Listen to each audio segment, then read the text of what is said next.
네팔이 확진율이 너무 높은데요.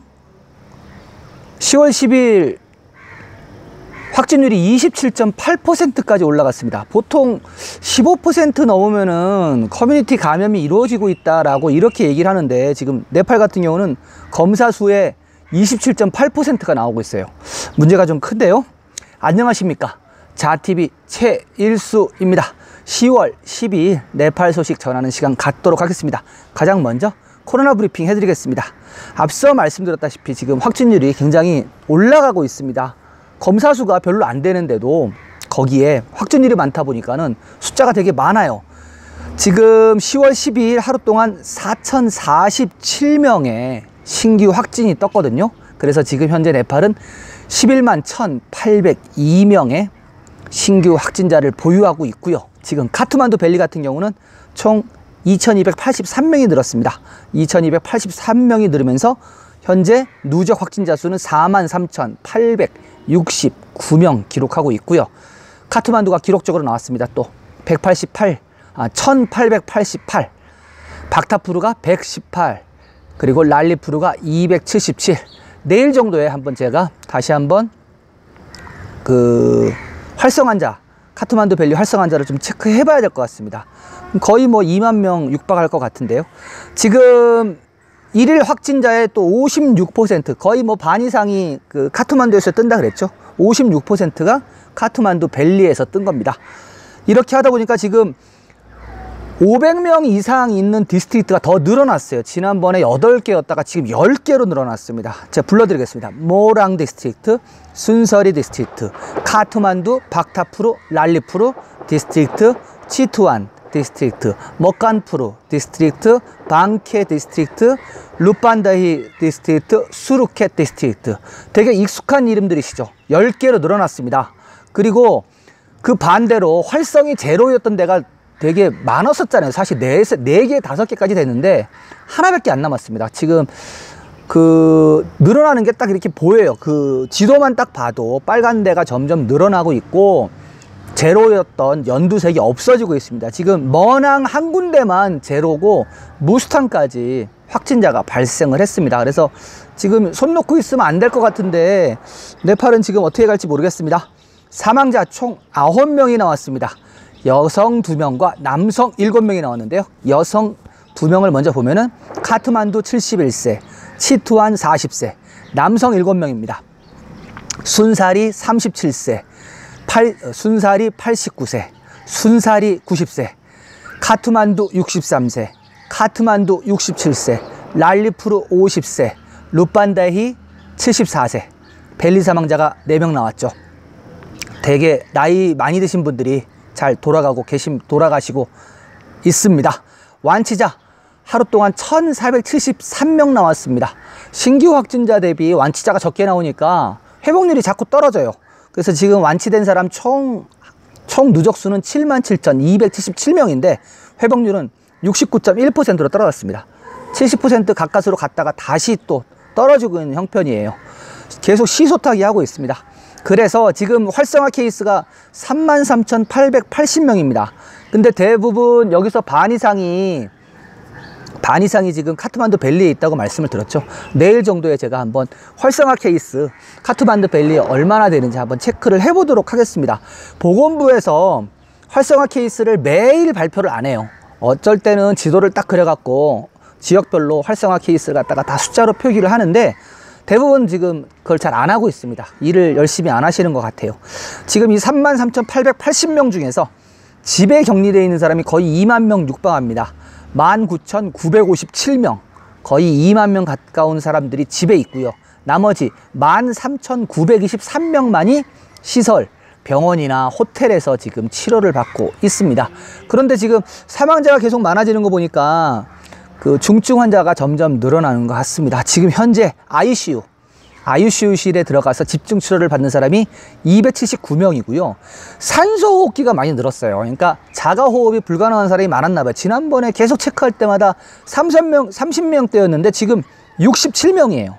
67명이 지금 산소호흡기를 장착하고 있고, 그래서 이 산소호흡기하고 ICU 문제 때문에 좀 이따 제가 다른 그 한 꼭지로 그 병원 소식을 좀 전해드릴 겁니다.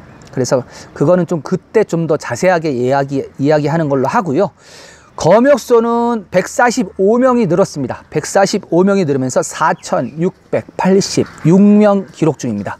검역소 인원은 일단은 의심 환자고 그리고 외부에서 들어오고 그러면은 일단은 분리가 돼요. 격리센터에 분리가 되고 거기서 PCR 테스트를 받고 음성 결과가 나오면 집으로 보내집니다. 그런데 음성 결과가 나오는데 한 72시간, 한 3일 정도 걸립니다. 그래서 이렇게 들고 나오고 하면서 검역소에 항상 4,000명대 이런 분들이 계신 거예요. 그리고 PCR 테스트요. PCR 테스트가 14,530건 했습니다. 14,530건 중에서 여기서 코로나 확진율이 26%가 넘는 거죠. 그래서 지금 현재 누적 PCR 테스트 건수는 119만 1,514건입니다. 뭐 100만 건은 뭐 예전에 넘었는데 중요한 거는 이제 회복률은 점점 떨어지고 있고 신규 확진자 그리고 활성 환자는 점점 늘어난다는 게 네팔의 문제입니다. 네, 단신 전해드리도록 하겠습니다. 계속 제가 10월 17일 비자 그리고 10월 17일 트래킹 시작하는 거를 말씀을 계속 드리는데 여러 문제가 좀 있더라고요. 저도 계속 댓글로 달아주시고 그리고 여러분들이 또 알아봐 주시고 막 그러는데 지금 도착 비자가 보니까 일단은 가장 확실한 건요. 제가 이제 크로스 체크해서 확인한 거는 여기에 트래킹을 오시는 분들 같은 경우는 여기 랜드 여행사에다가 예약을 하시잖아요. 그러면은 랜드 여행사에다가 말하자면 여기 로컬 여행사에다가 예약을 하시면 그 예약 서류가 있죠. 이게 가장 확실한 방법이라고 합니다. 그래서 이렇게 여행사에서 이렇게 예약을 하면은 일괄적으로 비자를 신청해 놓는다고 합니다. 그리고 그 서류를 관광객한테 보내면은 그 서류가 증빙 자료가 돼서 도착 비자를 준다. 이게 가장 확실한 거래요. 확실한 거고 그리고 이게 원웨이 티켓으로 오시면 안 되고 들어오실 때 왕복 티켓을 같이 제시를 해야지 도착 비자가 쉽게 된다고 하고요.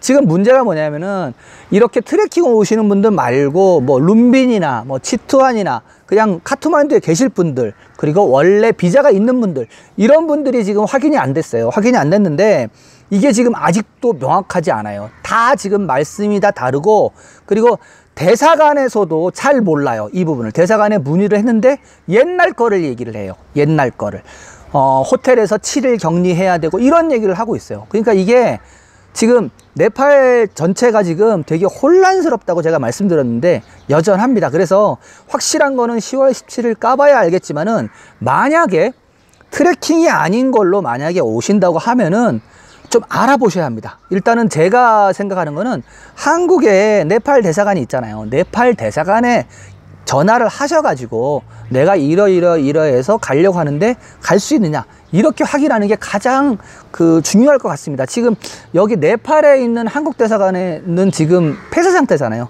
그래서 업무가 잘 이루어지지 않고 있습니다. 그렇기 때문에 만약에 개인적으로 트래킹이 아닌 일반적인 걸로 들어오신다고 하면은 알아보셔야 될 것 같아요.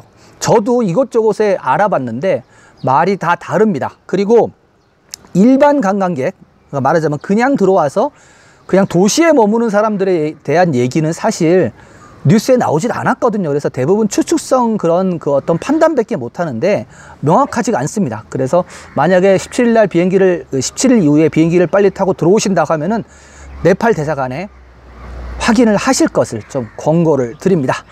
네, 다음 단신입니다. 소비에 비해 생산량이 증가하여 시장에서 닭고기 가격이 폭락했습니다. 양계 농민들이 덧사인 축제를 목표로 육류 생산량을 늘렸지만 시장 소비가 얼어붙으면서 50% 이상 감소하였고 그래서 육류 판매가 둔화되었다고 합니다. 네, 지금 닭고기 가격이요 키로당 200루피 초반대예요. 저도 3일 전인가 닭고기 사러 갔더니 220루피더라고요. 그래가지고 한 6kg 살 것을 10kg를 사왔어요. 닭고기 값이 지금 야채보다 싸졌습니다. 닭고기가 지금 200루피대고요. 상추 같은 경우가 지금 700루피, 800루피입니다. 1kg에. 고기보다 3배예요. 상추 가격이. 지금 상추 같은 경우는 왜냐하면은 식당 같은 데가 문을 잘 안 열고 호텔 같은 데가 문을 안 열고 하니까는 상추를 많이 안 심었어요. 상추를 소비하는 데가 식당이나 이런 데밖에 없습니다. 네팔 사람들은 상추를 안 먹거든요. 근데 저희 같은 경우는 상추가 필수니까 상추를 사는데 이렇게 공급이 딸리고 공급이 딸린 거죠. 수요는 많고 하면은 가격이 올라가고, 공급이 많고 수요가 없으면 가격이 떨어지고 이러는 건데, 지금 상추를 많이 안 심었어요. 그러다 보니까 상추 값이 키로에 700루피, 800루피 합니다. 그리고 닭 같은 경우는 이 기사에도 나왔듯이 덧사인 때문에 고기 많이 먹을 줄 알고 닭을 많이 해서 출하를 했는데 사람들이 닭을 안 먹어요. 돈이 없는 거죠. 아무튼 그렇게 됐습니다. 네, 요렇게 코로나 소식하고 그리고 단신 전해드리고요. 두 번째 소식으로 넘어가겠습니다. 두 번째 소식은 코끼리 소식입니다. 동물원에 어렸을 때 코끼리 보러 간다고 많이 그렇게 설렜던 게 기억이 납니다. 19살 코끼리 비끄럼 프라사드가 결핵으로 사망했습니다. 네, 그 코끼리의 사망 소식을 다룬 기사가 나와서 제가 한번 체크를 했습니다. 치투안 국립공원 정보 담당관이자 보존 담당관인 아숍 램시에 따르면 19살 비끄럼 프라사드라는 수컷 코끼리가 사망했다고 합니다. 그는 죽은 코끼리가 결핵에 걸렸다고 말합니다. 공원에서 코끼리 3마리가 작년에 결핵으로 사망했고 올해도 2마리가 벌써 사망했다고 말했습니다. 아숍 램 공원 보존 담당관에 따르면 집에 키우는 코끼리는 보통 80년, 야생 코끼리는 65년 정도 산다고 합니다. 코끼리가 인간에 의해 결핵에 감염되었을 수 있다고 말합니다. 코끼리는 적절한 영양이 부족하거나 작업량이 많으면 결핵에 걸릴 가능성이 많다고 하네요. 국립공원 측은 순찰을 위해 코끼리를 키우고 있고 또한 코끼리 관광 투어를 위해 적정량의 코끼리를 관리하고 있습니다. 네, 코끼리가 80년 정도를 산답니다. 거의 뭐 인간의 수명이랑 거의 비슷한데요. 코끼리도 굉장히 그 장수를 하는 동물인데, 사실 뭐 코끼리가 인간 사회에 와서 사실은 그 노동을 엄청 많이 하거든요. 나무 같은 거 잘라갖고 그거 운반하고 뭐 집 짓는데 뭐 운반하고, 예전 고대 때는 전쟁에 많이 이용을 했죠. 그래서 코끼리가 참 어떻게 보면 불쌍한 동물입니다. 불쌍한 동물이고 지금도 마찬가지로 국립공원 순찰할 때 전에도 소식을 제가 계속 전해드렸죠. 호랑이가 많이 있기 때문에 코끼리를 타고 순찰을 돕니다. 코끼리는 이게 표피가 두꺼워서 그 호랑이가 공격을 해도 코끼리는 뭐 끄떡도 안 해요. 이게 물리지가 않습니다. 발 같은 데가 워낙 튼튼해 갖고, 그러다 보니까는 순찰 도는 공원 담당자들이 코끼리를 타고 순찰을 돌고, 그리고 그 치토안에 가면은 코끼리 관광 투어 상품이 있습니다. 코끼리 등에 좀 잔인하긴 하지만은 사람들이 4명씩 타고 그 안에 사파리 투어하는 게 있습니다. 그것 때문에 코끼리를 키우고 있어요. 네, 아무튼 지금 코끼리가 인간에 의해서 이렇게 결핵에 걸려가지고 죽는다는 이런 소식을 좀 전해드리고요. 세 번째 소식으로 넘어가겠습니다. 아까 말씀드렸던 병원 소식입니다. 병원에 대한 정부의 지시. 응급 상황을 제외하고는 수술을 하지 마세요. 네, 어제 나온 정부의 그 보건인구부에서 나온 소식입니다. 보건인구부는 카트만두 벨리 병원의 응급 상황을 제외하고는 어떠한 수술도 수행하지 않도록 지시하였습니다. 감염된 코로나 환자 수가 증가함에 따라 이 같은 결정을 내렸다고 합니다. 코로나 환자들 일부가 ICU와 인공호흡기 병동으로 들어갈 것으로 예상됩니다. 네, 아주 간단한 기사긴 한데 무엇이냐 하면은 지금 카트만두 벨리 같은 경우도 그렇고 큰 대도시 같은 경우가 지금 코로나 환자가 늘어나니까 그 시설이 부족해서 지금 집에서 격리되는 사람이 많다고 말씀을 드렸죠. 그러다 보니까는 지금 기존에 있는 병원에서 일반 환자들을 밀어내고 있는 겁니다. 수술을 못 시키게 하고, 그리고 아주 응급 아니면은 응급실 못 쓰게 하고. 그러니까 지금 완전히 코로나 때문에 일반 환자들은 찬밥 신세예요. 그렇죠? 찬밥 신세고 지금 뭐 일종의 관시를 받는다? 뭐 이럴 정도예요. 일반 병원을 지금 점점 그 코로나 병원으로 다 바꾸고 있습니다. 점점. 그 정부 병원은 이미 다 코로나 병원이 됐고요. 민간 병원들마저도 지금 응급실이라든가 수술 같은 거 좀 하지 말아달라. 그래서 지금 아프면 안 돼요. 지금 아프면은 병원에 가면 이렇게 괄시받고요. 그리고 병원에 가는 게 지금 뭐랄까 찜찜한 겁니다. 지금 현재 병원 가서 없는 사례가 또 있고 하니까는, 그래서 지금은 좀 아프시면 안 돼요. 아프시면 안 되고 정말 자기 면역력을 갖다 키우기 위해서 지속적으로 좀 운동 좀 하고 그래야 됩니다. 아무튼 지금 네팔 상황 같은 경우는 기본적으로 그 카트만두 밸리 같은 경우는 1500명 이상이 뜨죠. 하루에 1500명 이상이 뜨고, 지금 나라 전체로 보면 한 4000명, 적을 때는 한 3000명 이렇게 뜹니다. 그래서 그 네팔 상황은 지금 계속 갈 것 같아요. 이게 74%까지 회복률이 올라갔다가 다시 쭉 떨어져 갖고 지금 69%로 떨어지고 있잖아요. 근데 이게 좋아질 기미가 없습니다. 이렇게 계속 더 떨어질 것 같아요. 지금 남아시아 그 8개 나라 중에서 가장 지금 회복률이 낮다고 지금 얘기하는데, 그게 지금 네팔의 현실이고요. 그리고 다 지친 것 같아요. 그 정부 관료들도 뭐 장관도 지금 2명 확진 떴죠. 그리고 병원 관계자들도 너무 힘들잖아요. 지금 몇 개월째입니까? 그래서 좀 이런 어떤 뭐 출구 전략이 필요한데 출구 전략이 없는 게 문제입니다. 아무튼 그 뭐 지금은 뭐 네팔뿐만이 아니라 한국이나 뭐 미국이나 모든 나라가 힘든 거니까 뭐 지나가긴 지나가겠죠. 지나가긴 지나가겠지만 참 힘들게 지나갈 것 같습니다. 앞서 말씀드렸다시피 10월 17일 그 트래킹 시작하는 건 뭐 일반적인 트래킹으로 들어오는 거는 아무 문제가 없지만은, 일반 트래킹이 아닌 그냥 방문하시는 분들이라든지 아니면은 룸빈이나 치트완 가시는 분들, 이런 분들은 그 한국에 있는 네팔 대사관에 확인을 해서 정확하게 체크를 하시길 바랍니다. 네, 자TV는 매일매일 카트만두에서 여러분들께 네팔 소식을 이렇게 전해드리고 있는데요. 지속적으로 소식 받아보시길 원하시면요, 구독 버튼 눌러 놓으시고요. 구독 버튼 후에 나오는 종 모양 전체 알림 설정을 하시면은 매일 제가 보내드리는 네팔 소식을 가장 먼저 받아보실 수가 있습니다. 저는 내일도 새로운 소식을 갖고 여러분들을 찾아뵙겠습니다. 애청해주신 여러분 감사합니다.